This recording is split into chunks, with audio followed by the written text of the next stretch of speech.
Hello friends, स्वागत है आप सबका आज के इस वीडियो में। दोस्तों, आज के इस वीडियो में हम लोग गुरुत्वाकर्षण का चैप्टर को, जो हम लोग लास्ट वीडियो में पार्ट 1 में हम लोग देख चुके हैं, इसके इंट्रोडक्शन को आज हम लोग चैप्टर को कंटिन्यू करते हैं और देखते हैं कुछ और इम्पोर्टेंट टॉपिक्स के बारे में। तो चलिए वीडियो को स्टार्ट करते हैं।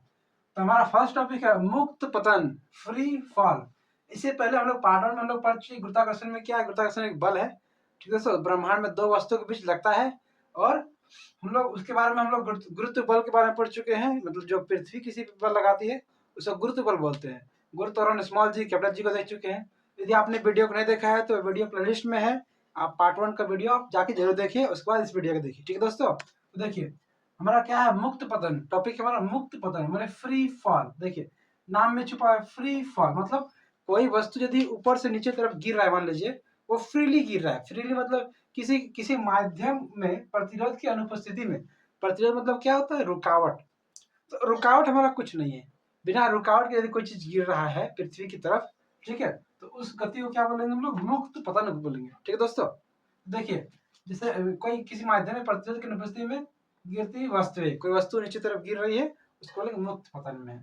देखिए दो तरह गति है, एक नीचे की ओर गति और एक ऊपर की ओर गति। जब मुक्त पतन में होगा मतलब किसके बल से गिर रहा है, पृथ्वी के बल से गिर रहा है। पृथ्वी उसको एक्सेलरेशन खींच रहा है, मतलब ए इक्वल टू जी होगा। कब होगा, नीचे की ओर। देखिए पृथ्वी की तरफ गिर रहा है, टुवर्ड्स द अर्थ, अर्थ की तरफ गिर रही कोई वस्तु, तो जाहिर सी बात है पॉजिटिव होगा, सेम डायरेक्शन में, तो positive a is equal to plus g. मतलब जो त्वरण होगा क्या होगा हमारा, प्लस जी, ठीक है, स्मॉल जी। तो गति के जो तीन समीकरण में चेंज होगा, v इज इक्वल होगा u प्लस ए टी होता है, ए टी की जगह क्या करेंगे जी टी कर देंगे, v is equal you plus G T. Second हमारा होगा, देखिए दूरी है, एस हमारा क्या डिस्टेंस, दूरी है। दूरी को मतलब ऊंचाई से भी देख सकते हैं, ऊंचाई एच इज इक्वल क्या U T plus half G T square, ठीक है। थर्ड हमारा क्या इक्वेशन था, V square minus V square equal to two A S था, ए के जगह हम लोग जी पुट कर देंगे प्लस जी में, और एस एस मतलब डिस्टेंस दूरी, तो वहाँ पे हाइट एच पुट कर देंगे। सेकंड हमारा केस है, कंडीशन, सेकंड कंडीशन है ऊपर की ओर गति में। किसी वस्तु को हम लोग ऊपर की तरफ फेंक दिए, ऊपर की ओर, इसमें देखिए पृथ्वी के अपोजिट में जा रहा है, मतलब ए इक्वल हम क्या पुट करेंगे, माइनस जी। इसको आप ध्यान रखिएगा, माइनस पुट करेंगे। देखिए क्या होगा, अभी क्वेश्चन हमारा गति का तीसरा क्या होगा, v बराबर u प्लस होता है प्लस ए टी, ए के जाके आप पुट करेंगे माइनस जी, तो u माइनस जी टी हो गया, ठीक है। सेकंड हो गया h is equal U T minus half D T square. Third हो गया v square minus u square equal to minus two G H. ये सारा फॉर्मूला से हम लोग न्यूमेरिकल्स को हम लोग सॉल्व करेंगे, ठीक है दोस्तों। नेक्स्ट क्लास में न्यूमेरिकल्स को सॉल्व करेंगे, आज हम लोग थ्योरी को समझ लेते हैं। हमारा टॉपिक है भार, मतलब वेट। किसको बोलते हैं भार, देखिए किसी वस्तु को पृथ्वी अपनी ओर जिस बल से आकर्षित करती है, पृथ्वी किसी वस्तु को अपनी ओर जिस बल से आकर्षित करेगी उसको बोलते हैं भार। तो दोस्तों देखिए भार क्या, पृथ्वी से लगाया गुरुत्व बल, मतलब गुरुत्वाकर्षण के अधीन पृथ्वी किसी चीज को खींच रही है, उसको बोलते हैं भार। जिससे आपने देखा होगा कि जब कोई कोई बाल्टी पानी से भरा हुआ कुआं के अंदर में है, पानी के अंदर में है, तो उसका हम लोग जो खींचते हैं तो थोड़ा सा भार कम लगता है, लेकिन उसमें क्या होता है, उसका बॉइंट फोर्स, उत्प्लावक बल उस पर काम करता है। आगे हम उत्प्लावक बल भी देखेंगे टॉपिक को। और जब जैसे वो पानी से बाहर आ जाता है दोस्तों, तो उनको भारी लगता है। इसका मतलब अब पृथ्वी उसको खींच रही गुरुत्वाकर्षण बल के अधीन में। तो गुरुत्व बल जो है उस पृथ्वी जो लगाता है उसको बोलते हैं हम लोग भार, वेट। देखिए एफ इज इक्वल हमारा एम ए है। जब पृथ्वी केस में क्या होगा, अर्थ केस में ए इक्वल टू जी ले लेंगे, पुट कर देंगे स्मॉल जी, गुरुत्व त्वरण। तो डब्ल्यू इज इक्वल क्या होगा, भार मतलब ये क्या बल, क्या भारी है। डब्ल्यू इज इक्वल क्या होगा, भार हमारा मतलब एम जी, ये फॉर्मूला हो गया, एम इंटू ए का जगह जी पुट कर, ये भार का फॉर्मूला हो गया। देखिए दोस्तों जब भार का फॉर्मूला हो गया तो भार का ये क्या है, इसका मात्रा क्या होगा, न्यूटन। मात्रा इसका ऐसा मात्रा क्या होगा, न्यूटन। क्यों न्यूटन हुआ, न्यूटन इसीलिए हुआ क्योंकि भार एक्चुअली में है क्या, एक तरह से ये बल ही है, तो बल का मात्रा क्या होता है, न्यूटन। इसीलिए भार का मात्रा क्या होगा दोस्तों, न्यूटन। नेक्स्ट टॉपिक हमारा है दाब, प्रेशर। प्रेशर क्या है, देखिए प्रति इकाई क्षेत्रफल लगने वाला बल, मतलब दाब बराबर फॉर्मूला बल बटा क्षेत्रफल, मतलब इकाई क्षेत्रफल में कितना उसमें बल लग रहा है उसको बोलेंगे दाब। देखिए दाब आप ध्यान से देखिए, दाब जो है वो प्रोपोर्शनल किसका है, डायरेक्टली प्रोपोर्शनल है बल का, और इनडायरेक्टली मतलब इनवर्सली प्रोपोर्शनल है क्षेत्रफल का। मतलब दाब हम लिख सकते हैं दाब प्रोपोर्शनल 1 बाय क्षेत्रफल, ठीक है। इसका मतलब ये है यदि आपने क्षेत्रफल बढ़ा दिया नीचे में, इसीलिए मतलब विद्युत का मान पाती है, क्षेत्रफल आपने बढ़ा दिया तो दाब क्या होगा, कम होगा, ठीक है। दाब क्षेत्रफल आपने कम कर दिया, दाब ज्यादा होगा। इसको यहाँ पर समझते हैं। देखिए जैसे कि मेरे पास एक पेन है, ये पेन, देखिए इस साइड का इसका क्षेत्रफल ज़्यादा है, तो इसको हाथ से प्रेस करेंगे, क्षेत्रफल ज़्यादा है, इसका मतलब दाब मेरा क्या हो गया, दाब कम लग रहा है। लेकिन देखिए इस साइड में क्या है, इधर इस साइड में देखिए क्षेत्रफल इसका कम है, ठीक है, सुई की साइड में क्या है, क्षेत्रफल कम है, तो हमारा दाब ज़्यादा लगेगा। ठीक है दोस्तों, इसको आप महसूस कर सकते हैं। स्कूल का बैग में भी आप देखे होंगे कि मोटा डोरी है, यहाँ पकड़ने का यदि फीता मोटा है, तो हमारा मतलब क्षेत्रफल ज़्यादा है, दाब क्या हो गया, कम लगता है, आसानी से हम उसको खींच मतलब टाँग सकते हैं उसमें वजन को बैग का। लेकिन यदि हमको पतला सा यदि डोरी रहेगा तो क्या होगा, क्षेत्रफल कम होगा, दाब ज़्यादा लगेगा। क्या है उत्प्लावकता मतलब बॉयंसी, जिसके बारे में मैंने अभी बात किया थोड़ी देर पहले कि द्रव में डूबी हुई वस्तु का पर ऊपर की ओर लगने वाला बल। कोई वस्तु द्रव में डूबी हुई है तो उसके ऊपर ऊपर की ओर जो बल लगता है, मतलब गुरुत्वाकर्षण के बल, गुरुत्व बल के ऊपर में अपोजिट में जो लगता है उसको बोलते हैं बॉयंसी। देखिए ये भी एक तरह क्या है, बल ही है, तो बॉयंसी मतलब उत्प्लावकता का ऐसा मात्रा यदि आपसे पूछा जाए, इसके पीछे ऐसा मात्रा क्या होगा, तो न्यूटन। क्योंकि ये भी क्या है, ये भी एक्चुअली में है क्या, बल ही है, तो बल का जो मात्रा न्यूटन, वही इसका मात्रा न्यूटन होगा।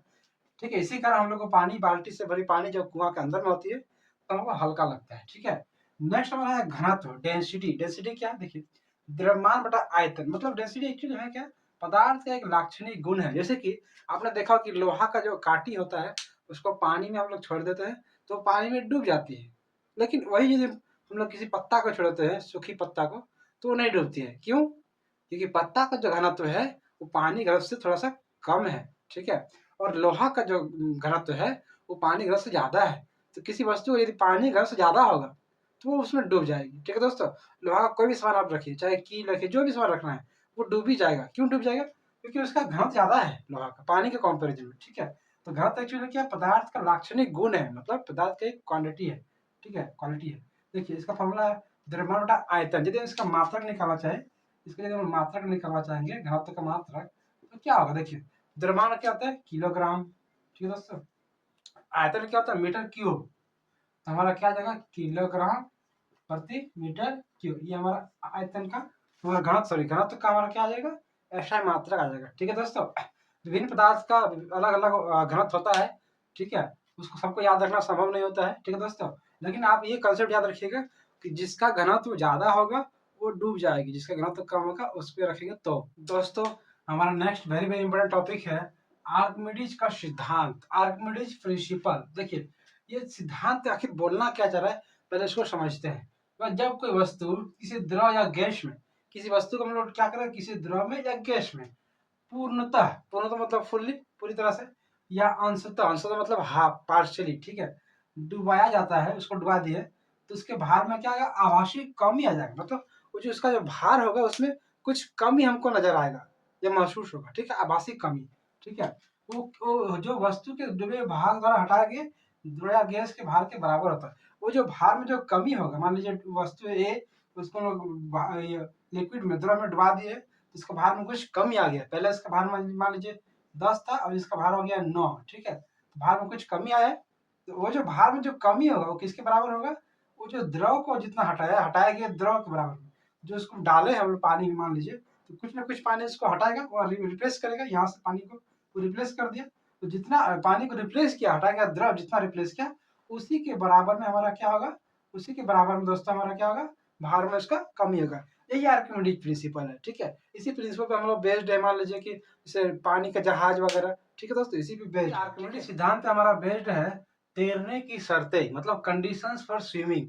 आखिर किसी वस्तु को हम लोग पानी में रखेंगे या किसी द्रव में रखेंगे तो कब वो तैरेगी, कब वो डूबेगी, कब वो डूब कर ही तैरेगी, मतलब थोड़ा सा डूब के वो तैरेगी पानी में। ठीक है, देखिए किसी वस्तु का घनत्व जब ज्यादा होगा, ठीक है दोस्तों, इधर है, मतलब कोई वस्तु घनत्व ज्यादा है, किससे, जल या कोई द्रव से घनत्व से ज्यादा, जिसे हम कंपेरिजन करेंगे, मान लीजिए हम जल ले लिए हैं, ठीक है, अपना सुविधा के लिए, तो कोई वस्तु का घनत्व क्या है, जल घनत्व से ज्यादा है, जैसे मान लीजिए काटी, लोहा का कील, लोहा का घनत्व क्या जल से ज्यादा है, तो क्या करेगी, डूब जाएगा। मैंने फिगर बनाया हुआ है, देखिए ये लिक्विड पानी में क्या हो गया, डूब गया। ठीक है, तो यदि किसी वस्तु का घनत्व वो बराबर है जल के घनत्व से या किसी द्रव से जिससे हम तुलना करेंगे, तो घनत्व जब बराबर हो जाएगा तो क्या होगा, द्रव में डूब कर तैरेगी, मतलब वो ऊपर में नहीं तैरेगी, वो पूरा अपना बॉडी उसका जो है, वो शरीर क्या होगा, डूब जाएगा मतलब द्रव में, और ऊपर मुंह फिर तैरेगी। ठीक है, देखिए थर्ड कंडीशन में वस्तु घनत्व कम है, जल का घनत्व से कम है, तब क्या होगा, द्रव के ऊपर में तैरेगी, मतलब पानी की सरफेस के ऊपर में वो तैरेगी। ये 3 कंडीशन हमारा हो जाता है तैरने के लिए आवश्यक शर्तें। तो पूरी तरह डूबने के लिए क्या जरूरी है, जो वस्तु घनत्व है वो ज्यादा होना चाहिए जल के घनत्व से, तभी वो पानी में वो डूबती है। मतलब लोहा का काठी डूब जाता है, इसका मतलब लोहा का जो घनत्व है वो जल घनत्व से ज्यादा है।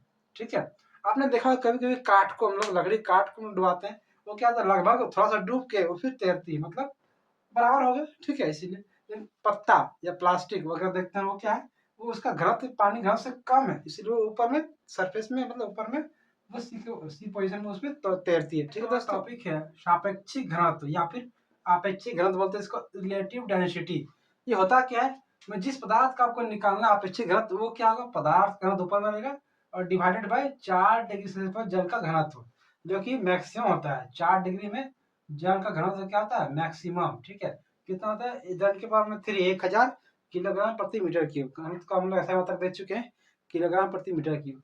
ये आपेक्षिक घनत्व या सापेक्षिक घनत्व निकालने का फॉर्मूला हो गया। ठीक है, आपको जिसका निकालना दिया जाएगा उसका घनत्व ऊपर में रहेगा और नीचे तो फिक्स है 4 डिग्री में जल का घनत्व, मतलब 1000 किलोग्राम प्रति मीटर क्यूब। इस तरह हम लोग न्यूमेरिकल को जब हम सॉल्व करेंगे तो इस फॉर्मूला को हम लोग यूज करेंगे और न्यूमेरिकल को सॉल्व करेंगे, जब इसका न्यूमेरिकल को सॉल्व करेंगे तब। ठीक है दोस्तों, तो हम लोग थ्योरी का पार्ट यहीं पे खत्म करते हैं। थ्योरी हमारा यहीं पे खत्म हो गया है। तो क्लास को कैसा लगा आप कमेंट में जरूर बताइए। यदि आपका वीडियो से रिलेटेड कुछ डाउट है, जो टॉपिक हम लोग पढ़े हैं इसमें कोई डाउट है, तो आप कमेंट में जरूर पूछिए। ठीक है दोस्तों, मैं कोशिश करूँगा उसका आंसर देने का। और हमारे चैनल पर नए हैं तो चैनल को सब्सक्राइब कीजिए, लाइक कीजिए, दोस्तों के साथ शेयर कीजिए। तो ठीक है दोस्तों, जय हिंद।